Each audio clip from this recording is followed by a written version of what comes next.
Welcome to my channel Tech Info Card.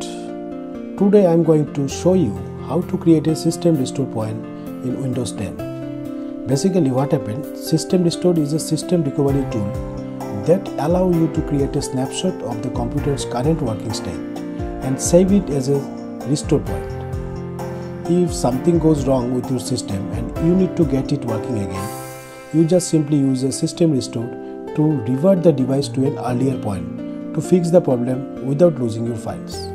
You may notice that system restore comes disabled by default, meaning that you can enable it manually. So it is always better to create a system restore when your computer is in stable and functional state. Follow some steps which I am going to show you here. So let's get into it.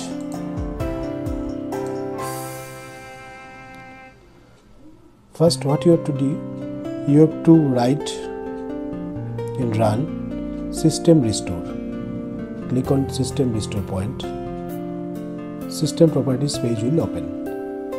Then you have to select the drive where you want to make a system restore point. So select drive C and click on configure. Then you may notice that disable system protection was selected. Then you have to select turn on system protection, apply and OK.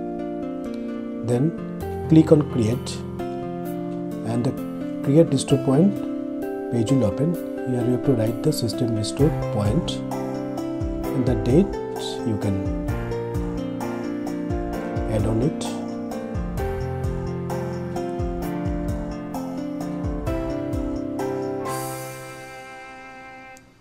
Here I have mentioned 792021. You have to click on create.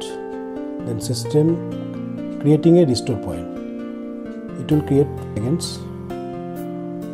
The restore point was created successfully. Then you have to close it. And you have to close it from here also. Then again the system restore point has been created. Then what you have to do, you have to again system restore. If you want to recover it, create restore point. Here you can click on the system restore, the restored system files and settings, click next. Then you have noticed that system restore that you have been created right now has been mentioned over there. You have to click on it, click next, confirm your restore point, finish, it will work. If something goes wrong with your system and you need to get it working again, you just simply use a system restore to revert the device to an earlier point. Hope you guys enjoy. If you really likes this video, please do subscribe. Thank you for watching.